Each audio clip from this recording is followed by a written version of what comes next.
from Independence, Missouri at the Temple. I'm David Lloyd, the director of CIMM, the Center for Innovation in Ministry and Mission. And welcome to CIMM Sessions, our little bite-sized presentations of theology, culture, and Community of Christ identity, mission, message, and beliefs and practices.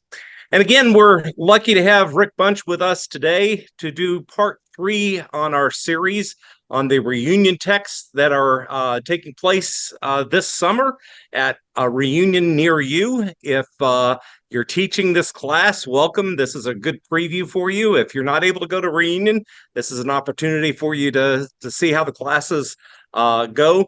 The theme for the reunion materials are Heal the Earth, a Restoration Imperative. And we are on chapter 3, the stewardship of God's goodness. And I am going to send to everyone right now a link to the adult reunion text. You can go to the link right there. For those of you who are live with us, it's in the chat room. And for those of you who are joining us on YouTube, it will be below me in a form here, and you can access that there. So again, we welcome Rick to be with us tonight, Rick Bunch, who is in Colorado. And Rick, go ahead. Well, thanks, David. I appreciate very much the opportunity to be with you and to share with you this text. As you might suspect, it's very near and dear to my heart. It's very important to me, and it's very important to the church as far as I'm concerned. And I hope that it will get good notice this summer as people join in the reunion experience.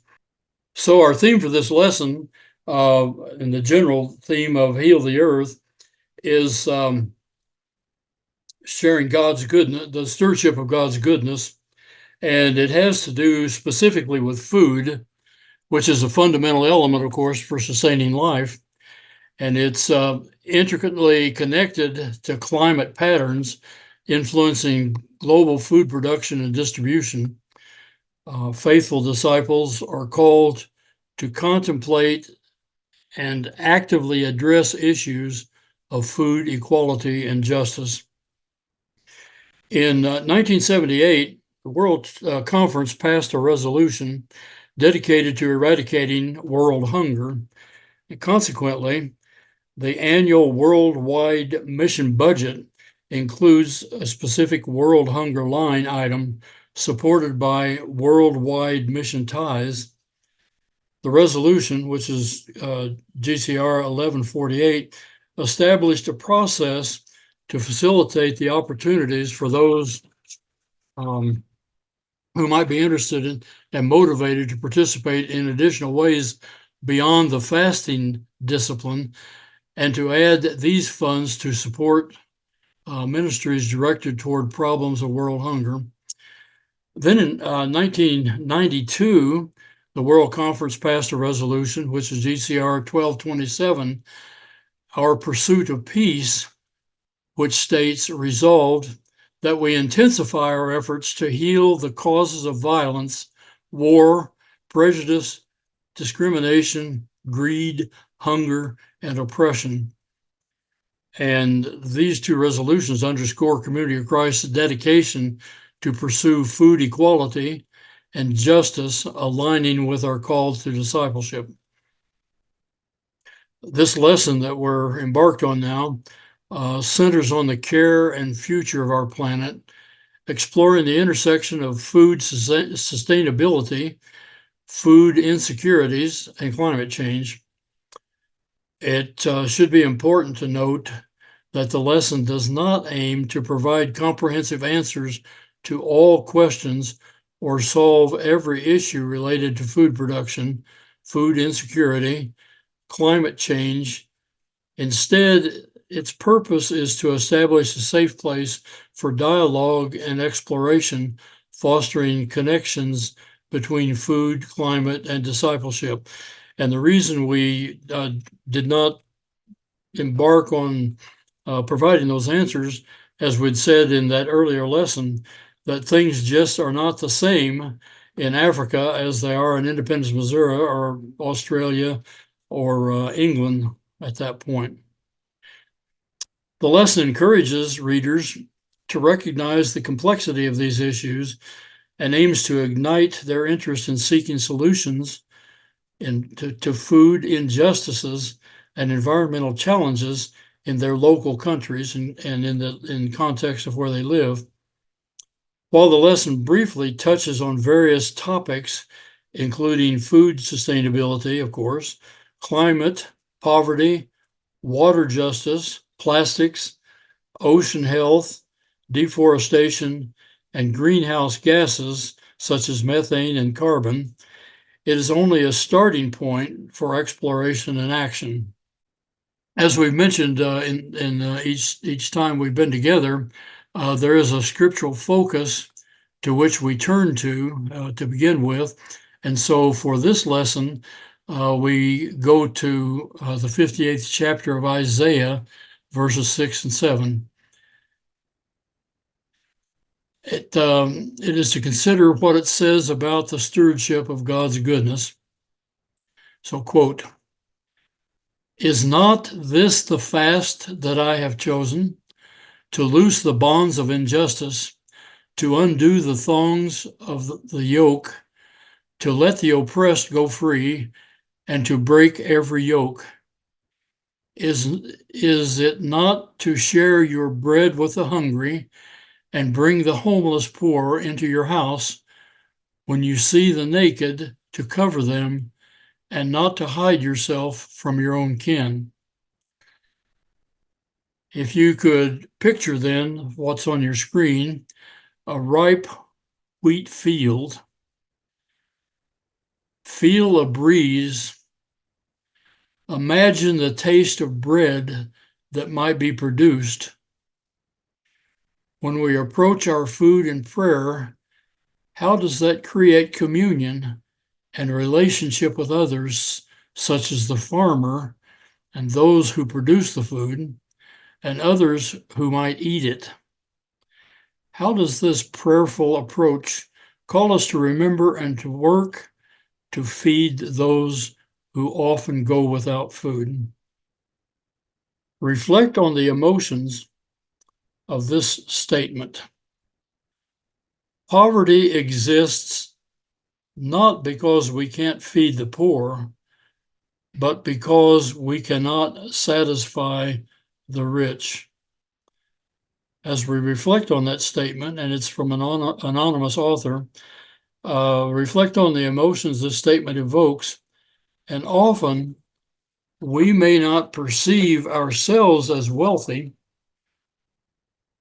but having access to food places us in a privileged position compared with many across the globe.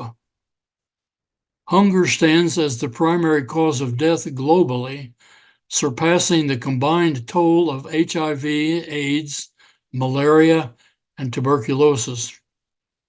Approximately 800 million people worldwide face insufficient food. The hurdles contributing to hunger are linked more to production and distribution than inadequate food supply. Envision the earliest human beings, the hunter-gatherers, traversing grasslands and forests in pursuit of sustenance. Over time, evolving intellect led them to embrace agriculture, becoming stewards of edible grains meticulously selected over millennia.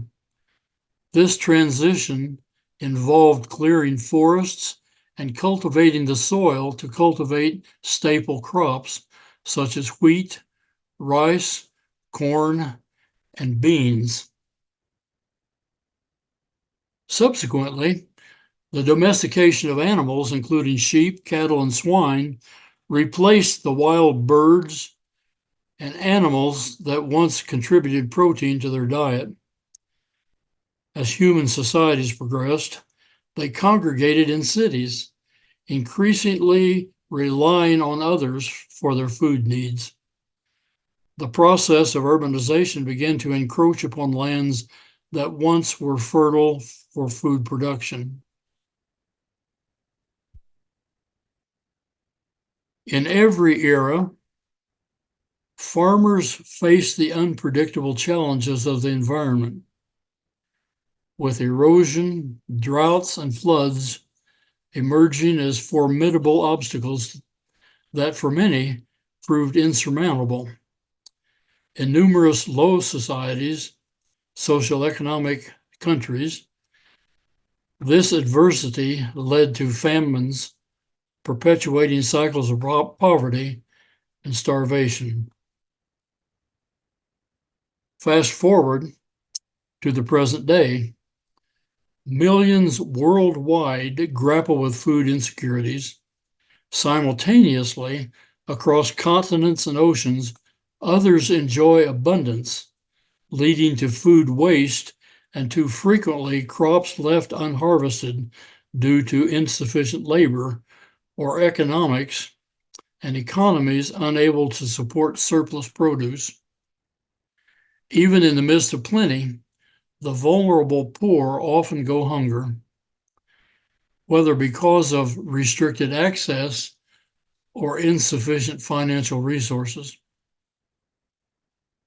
The core issue lies not in the overall quantity of available food, but in the constrained capacity to distribute it effectively to where it is needed most. This situation engenders scenarios of inequity and injustice for numerous individuals. And we might ask ourselves, how does that anonymous statement, poverty exists not because we can't feed the poor, but because we cannot satisfy the rich, and how does that resonate with us emotionally? Consider the notion that access to food places individuals in a privileged position, even if they may not perceive themselves as wealthy. In light of global hunger surpassing the combined impact of major diseases, what is the role of the disciple and the church to eliminate challenges related to food production and distribution? Earth, viewed from space, has no lines or boundaries that separate countries or people. We are all members of Earth's family in an interconnected, delicate web of life. However, one significant factor creates distinctions among us: access to food. In God's peaceable kingdom, every person has access to sustenance, food, water, and secure living space. The right to sustenance is natural, representing the right to life itself. This natural right should remain inviolable, and neither governments nor corporations should have the authority to diminish or seize these fundamental rights. Earth democracy is a movement that prioritizes people and nature above commerce and profits. It is not just an academic theory or political position. It takes shape through diverse practices where individuals reclaim their commons, their resources, their livelihoods, their freedoms, their dignity, their identities, and hope. This movement ultimately aligns with the pursuit of God's justice and the affirmation of the inherent worth of persons, all persons. As part of this movement, people participate in decision-making processes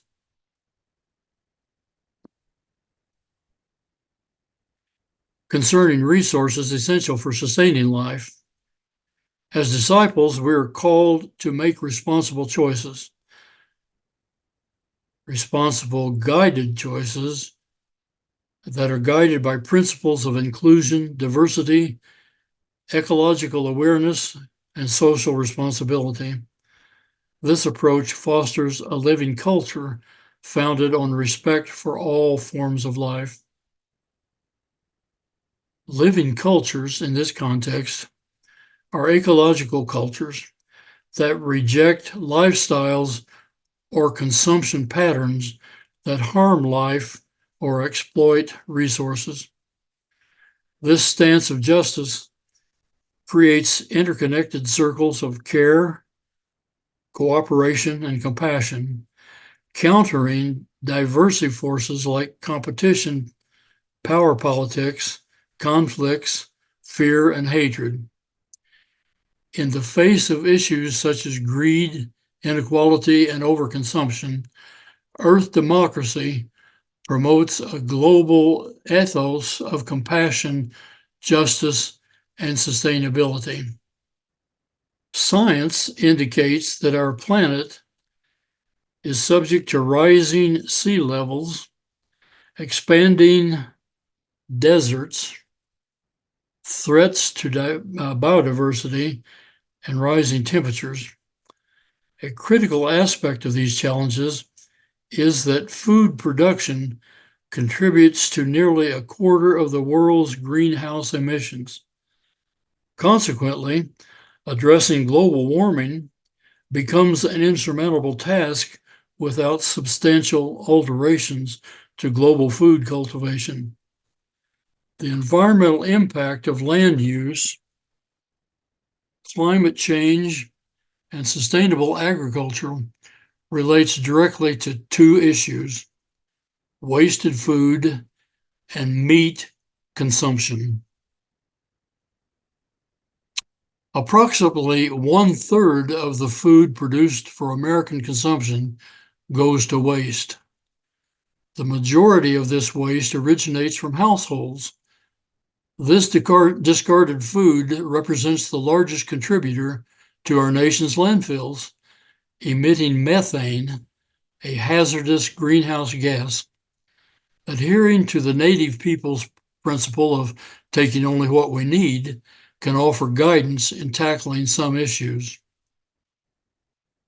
Moreover, about 3/4 of the world's farmland is dedicated to pasturing livestock or cultivating crops for livestock feed. This practice contributes to the deforestation, harms the planet's natural carbon absorber, depletes biodiversity, and consumes significant amounts of fresh water. Another aspect of concern is the environmental impact of feeding cattle. Cornfields occupy 10% of all agricultural land. Nearly 40% of the millions of acres of corn grown in the U.S. is allocated to animal feed, with 30% used for ethanol. And from this extensive corn production, only about 1.5% is consumed directly by humans in the form of sweet corn, popcorn, cereal, syrup, flour, sugar, and oils. It happens that there are societies and there are countries in our world, however, that depend exclusively on corn. And this came home to me specifically when we were in Zambia, where the staple diet of all of the populations in Zambia and many African countries is a thing called nshima, which is literally cornfield mush. And it has to be white corn as opposed to yellow corn.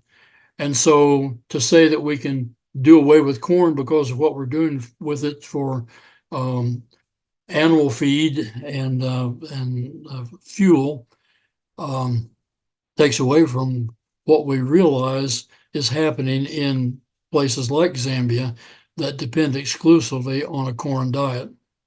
Okay. So does that imply eliminating meat entirely? Probably not. Instead, some propose that it might be more beneficial for all Americans to reduce meat consumption by 40%, as opposed to a complete elimination for 3% of the population. A suggestion that a potential solution lies in regenerative ranching, involving cyclical process of moving cattle to one pasture to another, different pastures, to contribute to soil restoration. Okay. From an ecological perspective, another concern arises from the burning and the logging of significant forest expanses, and also the tilling and the burning of grasslands to create space for agriculture. The land being converted into cropland frequently is unsuitable for use. And I can think of a time going back to our time in Tahiti. It happened that back during the U.S. Civil War, France had decided, because of the embargo on cotton, to try to import laborers, primarily Chinese laborers, to grow cotton in Tahiti, and it was an absolute disaster. Cotton does not grow in Tahiti. And when we were living there, we discovered that there were some farmers trying to grow peanuts, and peanuts do not grow in Tahiti also. And so much of this forest land that is being devastated, as you're seeing from the picture here, the soil beneath the forest, the canopies, is not suitable to grow many of the crops that we are trying to grow. And so ostensibly, that's where it's transformed into growing drugs, as it were. So this conversion often renders these areas susceptible to issues like flooding and drought, a lesson that was underscored by the Great Dust Bowl in the United States during the Great Depression. Losing grasslands and wetlands leads to a significant loss of habitat and natural ecosystems. Additionally, this loss contributes to greenhouse gas emissions. The carbon stored in these plants is released into the atmosphere as they're no longer present to absorb future carbon and release precious oxygen. The imperative of stewardship over the land and its resources must be acknowledged and addressed. Beyond the land, the concern about who is producing food raises questions. Over the past several decades, food production, processing, and distribution has shifted from the hands of women, small farmers, and small producers. They now are being accomplished, and some would argue monopolized, by global corporate conglomerates. Small producers everywhere are being displaced and uprooted by competition from heavily subsidized agribusiness.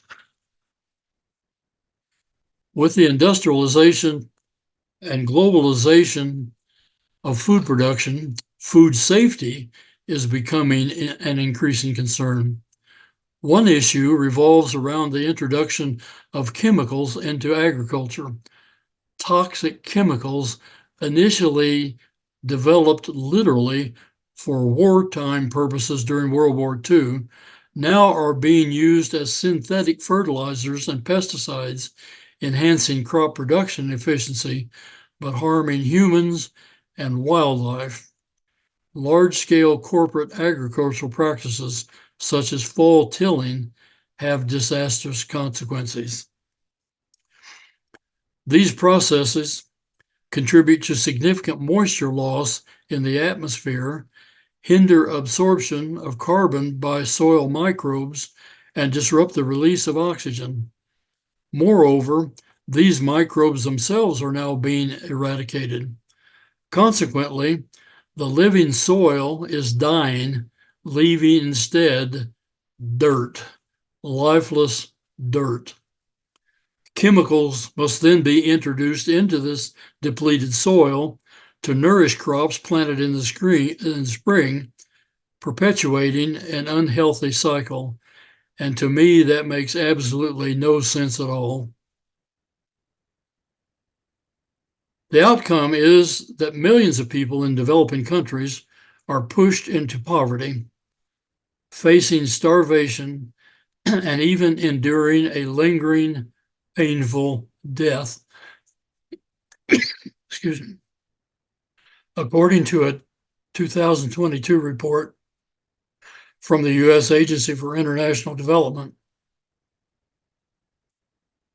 205 million people experience acute hunger.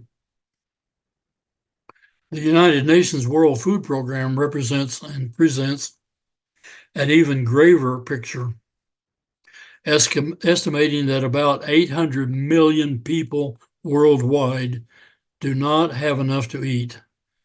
Furthermore, hunger stands as the primary cause of death globally. Earth represents a collective heritage, and its resources are meant to be a shared benefit for all.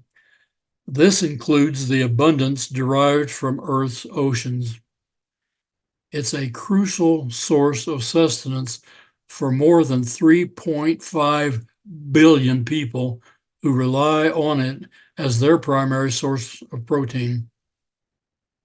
In tropical and subtropical seas, coral reefs provide a haven for an extensive array of life, encompassing fish, crabs, mollusks, shrimp, squid, and more. According to estimates from the SaveTheSea.org, over 90% of marine species are directly or indirectly reliant on these reefs. Notably, tropical reefs are found along the coastlines of more than 100 countries, a significant portion of which grapple with economic challenges.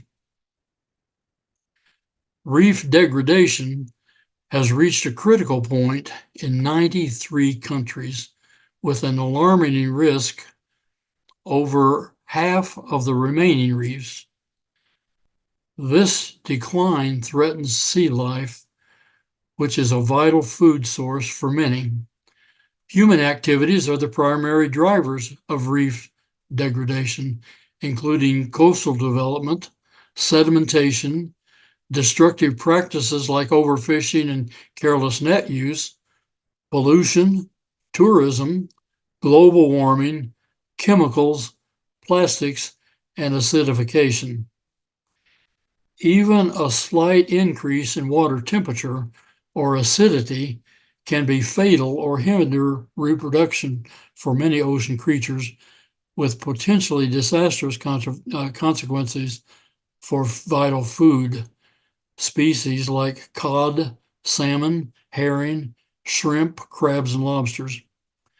A recent example of this impact was the necessity to suspend Alaska king crab harvesting in 2022. Shifts in ocean conditions can also influence the availability of organisms that serve as food for fish, such as zooplankton or krill, and particularly putting fry, that is the baby fish, and fingerlings at risk. Along with that, and as a side, the acidification and warming of ocean temperatures is also killing the phytoplankton, which is a major source of oxygen on our Earth. And in fact, I just read something today that more oxygen is produced by the oceans than all the forests on Earth. Along with that, the proliferation of plastics in the water is a mounting issue.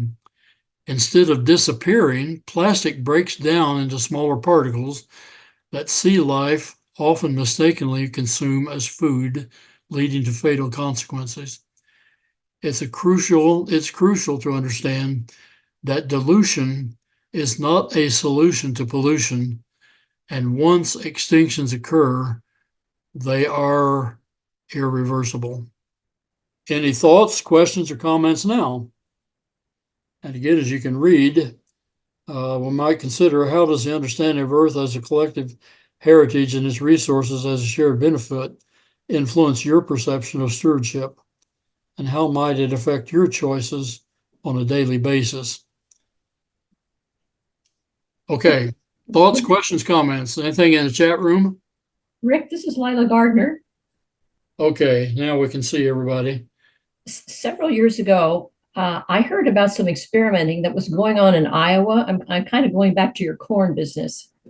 And I've been thinking about that. I heard that they were doing some experimenting in Iowa, trying to grow grain that did not have to be replanted.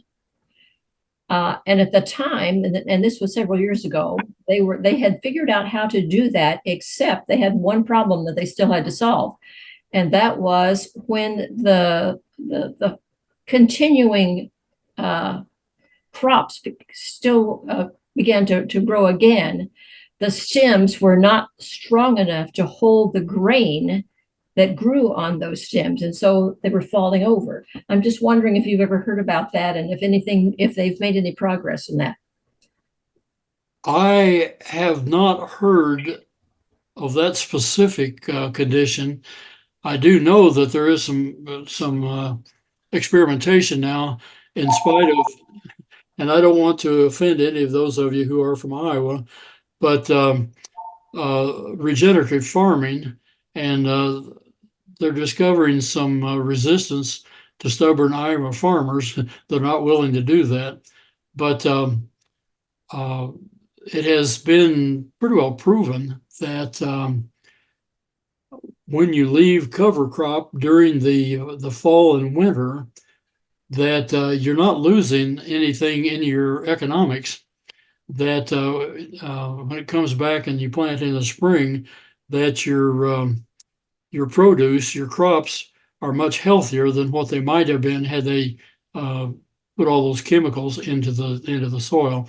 Now, Lila, that doesn't answer your question. And my guess is I'm going to get that question again because I'm going to the reunion in Iowa this summer.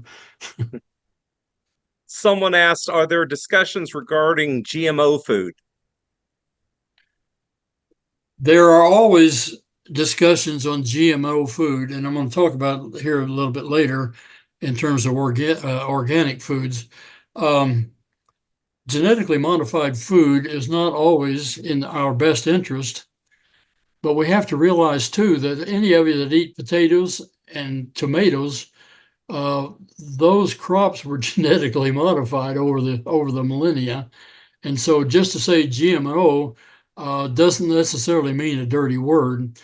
But the fact is that many of the genetically modified food are not as, well, I'll say healthy, but that's in a larger category. They don't always produce the same benefits to you health-wise as organic foods. I have a friend that does ocean research projects up in the Arctic in the summertime. He does it off of a sailing vessel, a 65-foot sailing vessel, and he has a couple scientists that go up there with him every year. And they're just seeing dramatic changes from year to year in what's happening up there, and the erosion of the glaciers and how that's affecting the plankton plumes up there, which, as you indicated, are a huge source of our oxygen. Yep.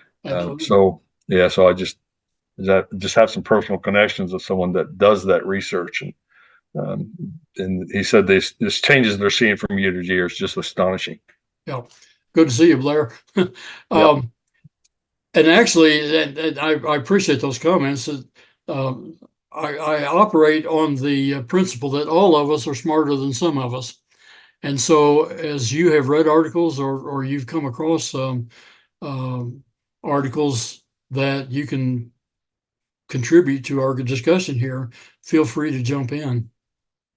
Rick? Yeah. Marilyn Turner. Just a comment, I really appreciate the idea of stewardship of food, having been a dietitian for about 29 years and had botany and all that in my background. But, you know, I find in my search for solutions to a lot of these problems, it's very complex. There's political issues, there's, you know, food used in suppression of people. You can give to many, you know, places that would help, but you're not guaranteed that it's going to get to the people that you intend for it to get to. Outreach International, that philosophy to me is a very good approach to being, you know, help those to help themselves. But, you know, the climate issues and all, it's a complex issue, and I'd love to see a solution to it so that we are better stewards and can provide for each other. Well, you're absolutely right, and I'm going to get to Outreach International here in a minute. I think we better just let it go with that, okay? We are in the process of defining stewardship at this point. And so too often we've considered our stewardship to trying to decide what's good and what's bad. And for me, that's not even appropriate. For me, stewardship is deciding what's better. And so making informed and responsible choices about food can make a substantial difference, and use, for example, of appropriate portion sizes. Embrace the habit of consuming leftovers and store food in suitable containers. Opt to freeze perishables instead of allowing them to spoil, and prioritize consuming the items available in your refrigerator and cabinets before shopping for more. On an individual familial level, adopting practices like meatless Mondays can reduce the overall consumption of meat. And for some, adopting a vegan diet may be an answer, perhaps not for everyone. And there are problems with that, on the other hand, for energy consumption, because some of you live in Michigan and some of you live in Canada and so forth. It's kind of hard to get watermelons in your garden in the wintertime. And so watermelons, if you're going to eat those, have to come from somewhere, and usually from Mexico or the southern United States. And as a result, we expend a lot of energy just in transportation. So it's, I know what you said, Marilyn, that's a complicated issue, and it certainly is. And as we've gone through this with all the issues in Earth stewardship, it's a long, long list. And it happens I'm in a problem situation right now, trying to construct a resolution to present to World Conference. And it's extremely difficult, if not impossible, to pare it down so that I cover Earth stewardship without leaving out one of the issues. Okay, so composting is a valuable practice. And if you are already composting, continue and refine your methods. Some towns and cities provide composting services. Otherwise, consider starting and ensuring you understand the most effective composting techniques. And this picture is an indication. The upper left-hand corner there is a community composting operation. Okay, and so people that are planting their gardens and so forth can go to that particular location, and they can take out a lot of composted material that will enrich their soil. The upper right-hand corner there it's a fertile place for earthworms to survive.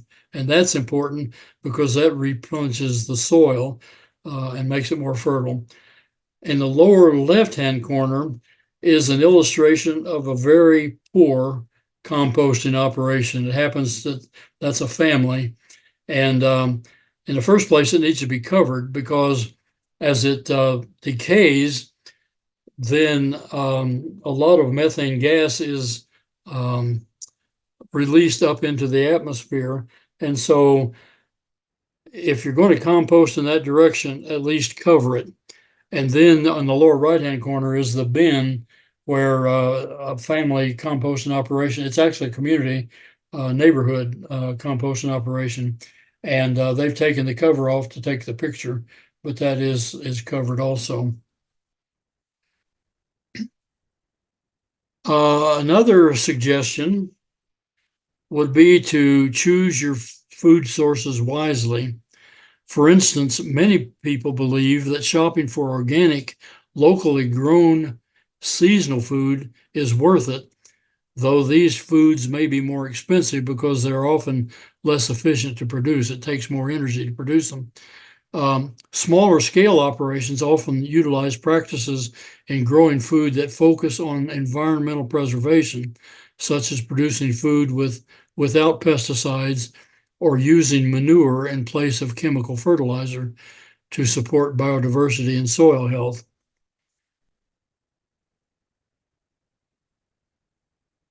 Another possibility, by way of suggestion, is we need to read the labels carefully, scrutinize product labels, and stay well informed about their implications in aligning your choices and values. In the USA, assumptions about the meaning of organic may not always be fact-based, given the complexities of farming and growing practices. To bear the organic label, a product must consist of at least 95% organic substances or ingredients, with the remaining 5% potentially being conventional ingredients grown with herbicides, pesticides, or other herbicides,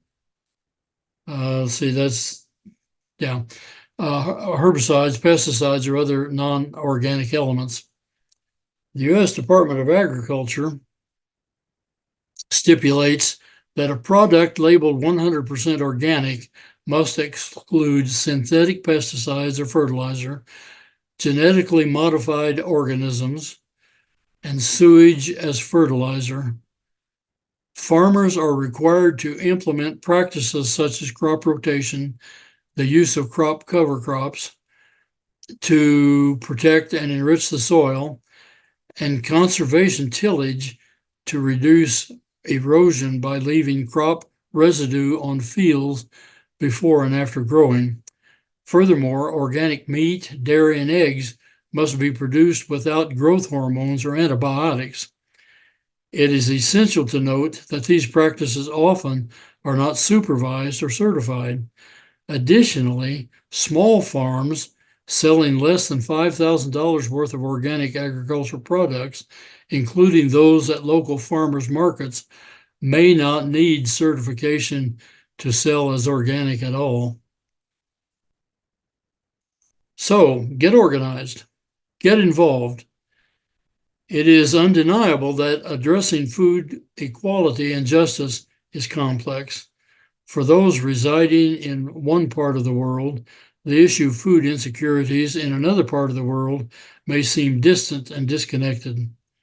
Many individuals may perceive the responsibility for creating food equality and justice as belonging to others, whoever they may be, such as government leaders and those wielding influence and power on a global scale. However, don't be disheartened. Seek opportunities to contribute your time generously as a volunteer, supporting organizations dedicated to advancing food equality and justice. For example, for instance, USAID, through its humanitarian assistance program, indicates that 165 million people in 57 countries received in-kind aid and food assistance. Share America, in its emergency programming, provided commodities like wheat, rice, dry peas, lentils, and ready-to-use foods tailored to nutritional needs and local dietary preferences. USAID collaborates with the UN World Food Program. Other notable organizations in the realm include Outreach International, Health Ed Connect, Church World Service, Food and Water Watch, crop walks, and food banks. Understand the root causes of food injustices and insecurities. Support organizations that contribute to systemic change, ensuring that all individuals receive adequate nourishment in environmentally responsible ways. This is crucial because often, as people work to address food challenges, there's a risk of merely providing short-term handouts without effectively addressing underlying problems. While short-term aid may be necessary, the ultimate goal should be to help communities develop the capacity to produce their own food and services in ways that align with their local context. And that's why organizations such as Outreach International and Health Ed Connect are out there on the front lines, working with people to produce their own food and to produce their own health organizations within an organization to make sure that that food equity and justice is provided. So we might ask the questions too, and maybe not to discuss, but at least to pique your interest. What food insecurities or other justice issues are present within your family, your congregation, or your local area? Look at your own communities. Do you have a food bank? And I'm very pleased and proud to suggest that the food bank here in Fort Collins, Colorado, was started about almost 40 years ago, and it was housed in a congregation known at the time as the Reorganized Church of Jesus Christ of Latter-day Saints. And it has evolved now into an operation that has a dual facility building that is over 40,000 square feet. And so it can be done as long as we get on the ball. Okay, finally,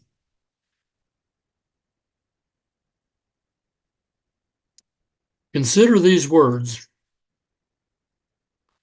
Sailing on the ocean of humanity's plight, the spaceship Earth's nature is no respecter of persons. The voice of reason may echo in how we treat Earth's resources and distribute them equitably to satisfy a child's hunger and the mother's soft cry in the dream of a better life.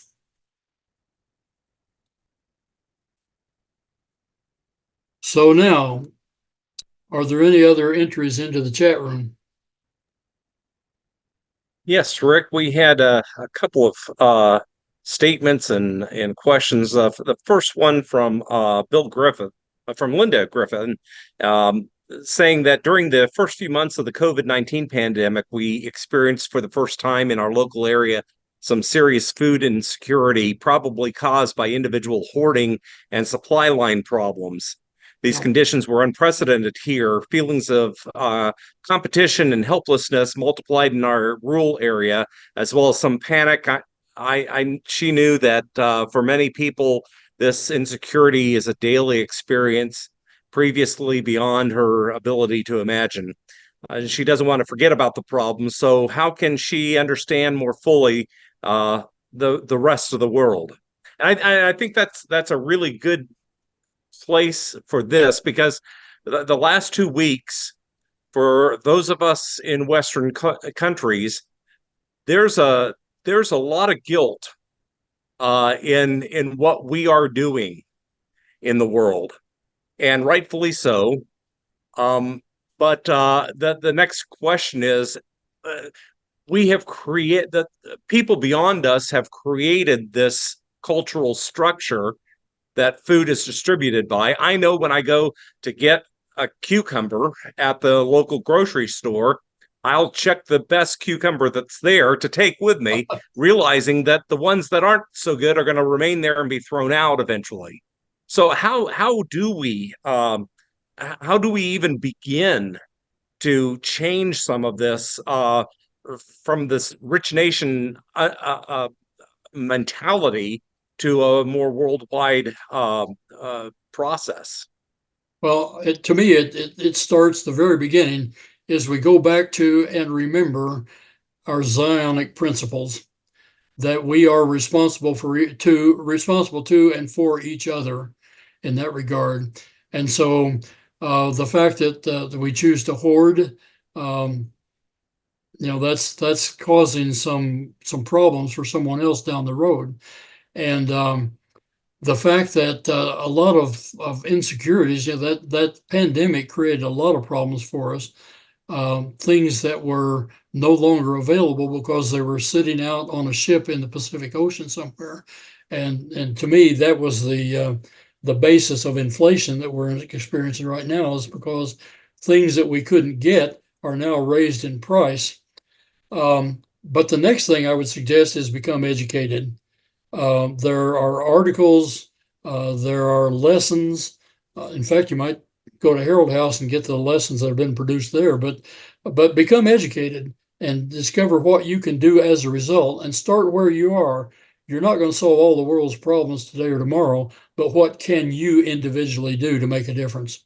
Right. And I think that's the whole key for what this reunion text is about, is at least to become educated. Yeah. And to recognize what some of the problems are and what little things we can do. And we've got a number of people who have made some great comments. Bill Griffin, when people learn I don't eat meat, they often ask why, which is an opportunity to share a few of Rick's bullet points. Blair White says, serving in inner city Baltimore, we had a real food desert there. We recognize a number of places here in North America where there are food deserts. Inner cities in the United States, I know, have a number of food deserts. Well, and that's an important point too, because my last appointee assignment was in Washington D.C., and Baltimore was included in the Chesapeake Bay Mission Center, and there were so many neighborhoods that we interacted with that the grocery store was. The closest one was 5 miles away, and without transportation, that's what a food desert is all about. Yeah, yeah.